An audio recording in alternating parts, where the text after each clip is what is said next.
This is not the last one. There's going to be another one. That will be the last one when her son is kind of removed from power eventually, and Alexander I is brought to power. So she comes to the throne as a result of this imperial palace revolutions. And as you can imagine, she's very, very insecure on the throne. And in fact, many people, when she comes to the throne, felt very certain that she's not going to survive, because she has not a drop of Russian blood in her. She's a complete foreigner. And although most of you couldn't hear her speaking in this movie, but even in this movie, she speaks with an accent, with a German accent. And that was true. She forever spoke with a German accent. Although she became fluent in Russian, her accent was kind of preserved. So, and what she did, she essentially removed from power her husband, Peter III, who was a grandson of Peter the Great. So many people thought that this is going to be the end of her. She's not going to survive because she has no legitimate claims to the throne. Yet she ruled, and she ruled quite successfully for a long time, but she forever had to rely on the nobles. That's why this age is a golden age of nobility, because as I said, she really appreciates what they did for her. She appreciates that they helped her to come to power, but also how they saved the empire during the Pugachev rebellion. So, as I said, she comes to the throne in a very kind of moment where everything, the situation, financial and social, is quite precarious. Things Russia is not doing well. What she discovered that, for example, when she came to the throne, and I'm just going to review a few reforms, a few things that she did when she took power. She discovered that, for example, Russian army was still abroad after the 7-year war. 7-year war with Russia, and was not paid for 8 months because there was no money in the Russian treasury. In fact, what she uncovered when she checked the treasury, that Russia at this point had a deficit of about 17 million rubles, and this is for a country that had 100 million inhabitants in Russia. So the deficit was enormous. The budget was an enormous deficit gap. And everybody proved to be incompetent when she started talking to her nobles. I mentioned last time how she convened this meeting with all her top officials, and she asked them a question: how many towns are there in Russia? No one had an idea of how many towns. She said, let's look at the map, and there was not a map of Russia in the palace. No one actually knew how to. So she had to take 5 rubles out of her own purse and send one of her servants to the local nearby bookstore to buy a map of Russia so that they could count all the towns in Russia, because no one had an idea of how many there were. So everything was, this is what she's entering. Russia is totally backward, totally confused, in enormous deficit, and she was determined to bring Russia back to this moment of glory that Russia experienced under Peter the Great. So she decided that after her coronation, when she returned to St. Petersburg, she turned to the affairs of the state. And she decided to address several areas. The first one, because she thought that wealth of Russia is going to come from agriculture, land, which was in a kind of dismal state at that time. She turned to agricultural reforms. So what she did, she sent experts from Russia to study soil and kind of to conduct various research, and to understand and to figure out which suitable crops needed to be planted in order to increase agricultural output, in order to increase agricultural production.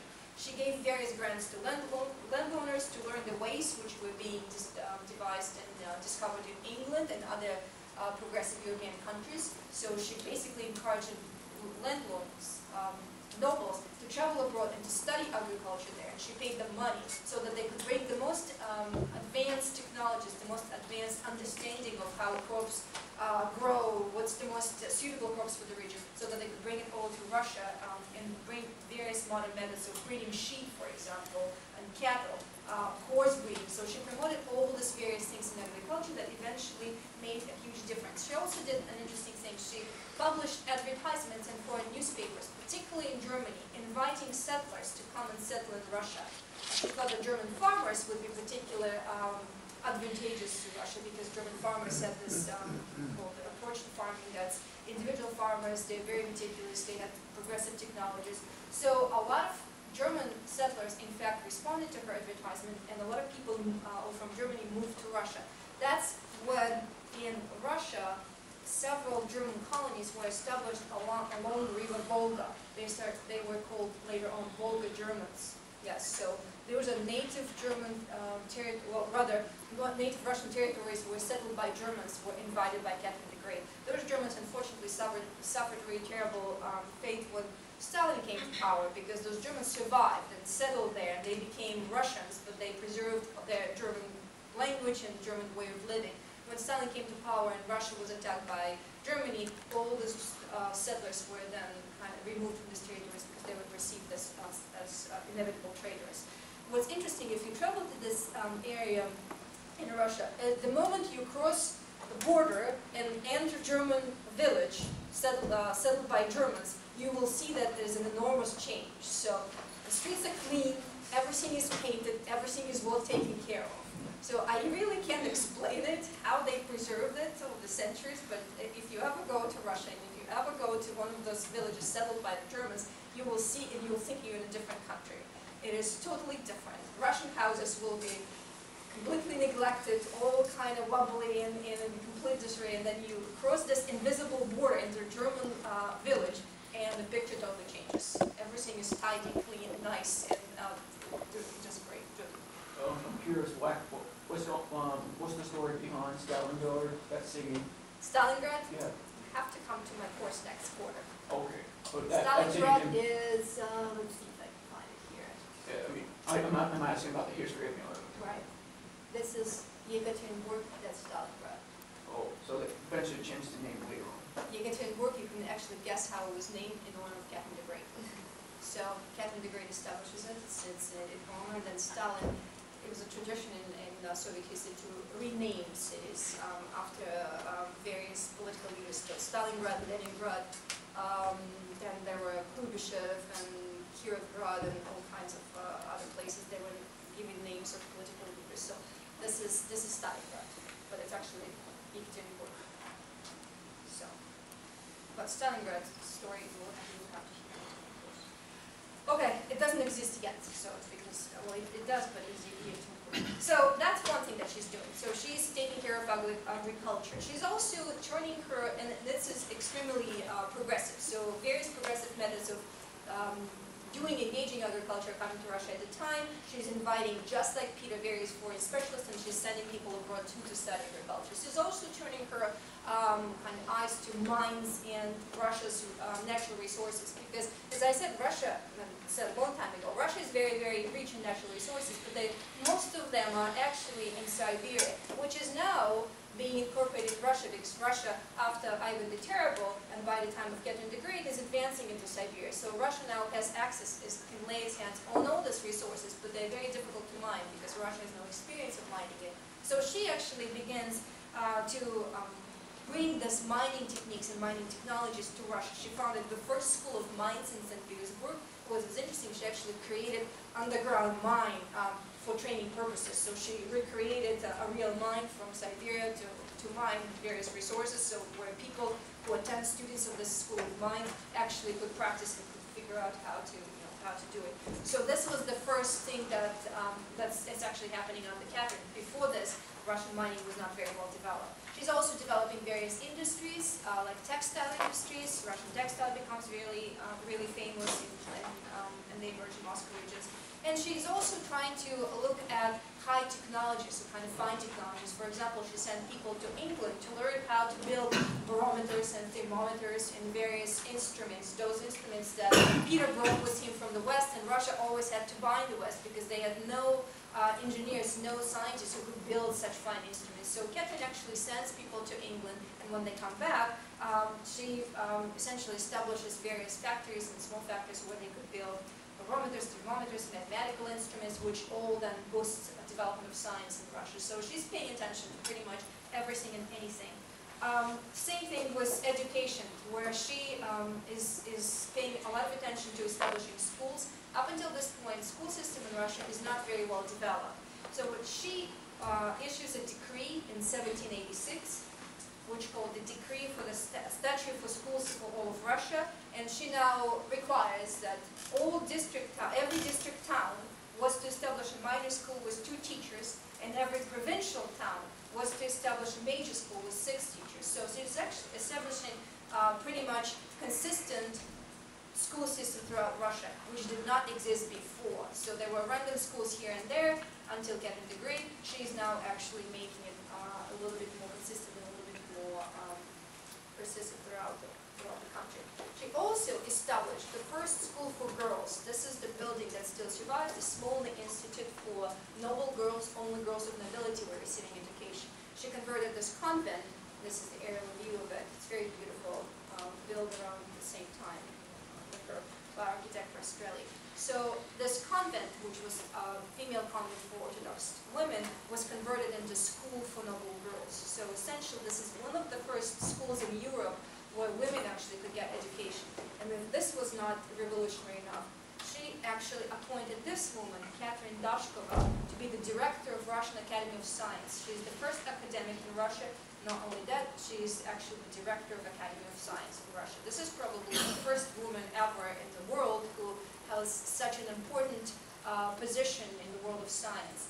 A lot of historians speculate that the reason why Catherine actually appointed her director of the Academy of Science was the fact that Catherine Dashkova was an instrumental force in bringing Catherine the Great to the throne. She was one of the members of this coup d'etat circle.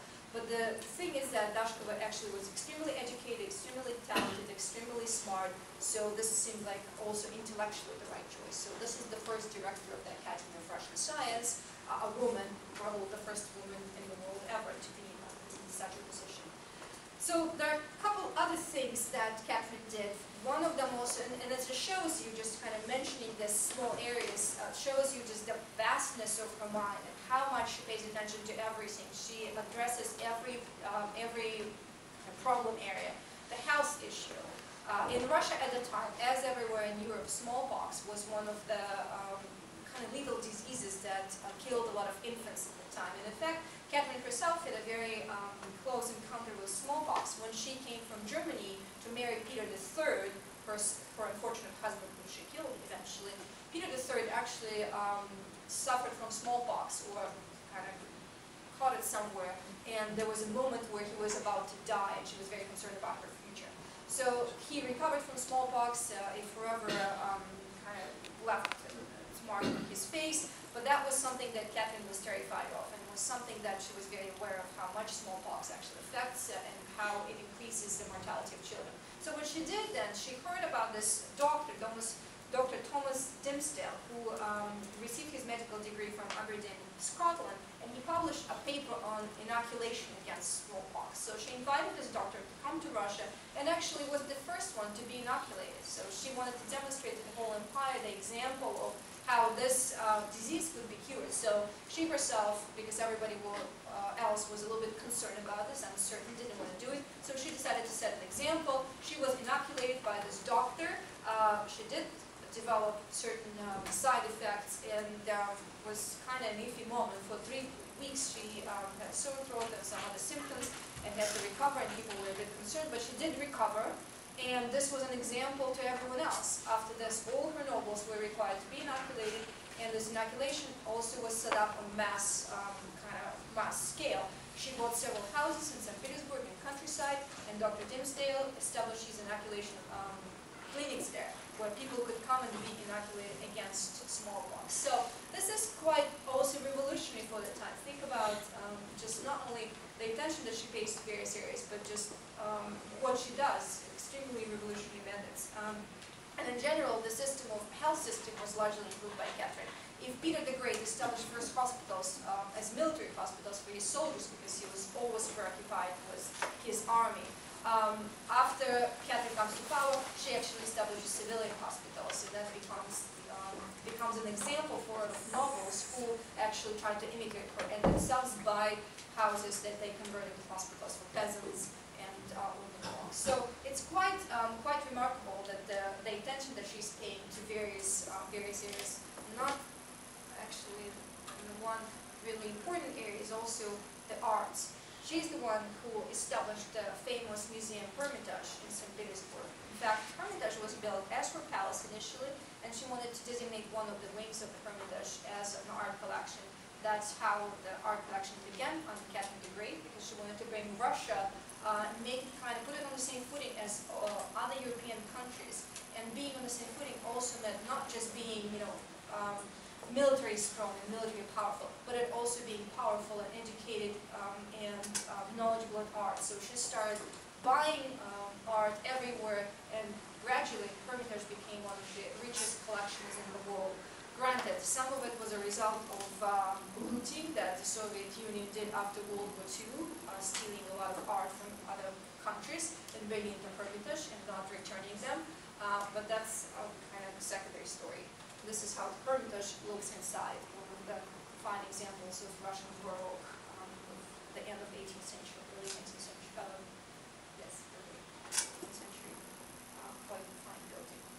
So this is the beginning of Russia's famous art collection in the Hermitage. So these are all the kind of reforms that make Catherine this enlightened ruler that everybody praised her for. However, after the Pugachev rebellion, some of these reforms, she stopped some of them. And one of the greatest reforms, greatest changes, the abolishment of serfdom that she wanted to cancel and abolish in Russia, never really did take place because she kind of experienced the resistance of the nobles who were not necessarily thinking in the same ways. She, as an enlightened ruler, she always felt that serfdom was the greatest evil in Russia, and yet the nobles, she knew, is not going to support her. And as a result, she had to abandon this project because nobility was her main support base. Nobility was the group of people that she could count on, and she could not risk offending them. But she's got her title, Catherine the Great, as I mentioned before, not necessarily for this reform, so though she probably does deserve the title Catherine the Great for these reforms. She got them mostly for her expansionary policies, for the military acquisitions. As every other great ruler, those who have titles the Great, Peter the Great, Catherine the Great, and Alexander the Great, all of these rulers received the title because of their great military accomplishments. And Catherine is not an exception in this list of great rulers. So under Catherine, Russia expanded greatly. One of the things that she did was participating in the partitioning of Poland. As a result of this partitioning, Russia received large territories that it expanded its borders to the Baltic Sea. And then, as a result of her wars with the Ottoman Empire, it's expanded Russian borders to the Black Sea, so it's expanded Russia in both directions. Partitioning of Poland, probably something worth mentioning, just in a few words. There were three of them. This is the first one, where Poland lost just a few territories on its borders. This first partition of 1772, Russia and Catherine actually did not want to participate in, but it was pressured by Frederick of Prussia and the Austrian Emperor. And when Prussia and Austria decided to take chunks of Poland, Russia didn't want to stand aside. But more importantly, during the second partition of Poland and then the third partition of Poland, this is particularly, you can see what's happening here. Poland is gradually disappearing from the map. This is the end of Poland. So this is the first one. Poland still keeping its territories, but after this, Poland actually devised a constitution with somewhat parliamentary republican flavor to it, which Russia cannot allow. So Russia then takes more and more territories. The traditional Russian territory of Belarus was incorporated, and then by the third partition, Poland completely disappears. Yes, that's when Belarus is incorporated into the Russian Empire. And by the third partition, Poland disappears from the map completely. It being you know what? It was 1790. I can't remember. I have to look it up. 1772, 74, and then 90 something. I can't remember the year. So this was completely dismembering of Poland. However, Europe at the time is too busy with the French Revolution and no one objected, although they thought it was an unheard of crime against sovereignty of a country, that the country completely disappeared. They just set and partitioned it and took chunks of it. But no one defended Poland, and Poland ceased to exist as an independent country for a while, being incorporated into Prussia, Austria, and mostly Russia. So, well, it's arguably what makes her great, because it was great for Russia, obviously, because Russia acquired some historic Slavic territories, Western Ukraine and also Belarus, some territories that Russia argued were always hers. It also created a buffer zone, and Poland is an important place for Russia because it provides a buffer zone. So for Russia, and Russians view Catherine the Great is great because she did it, but for Poland, arguably, this is not great.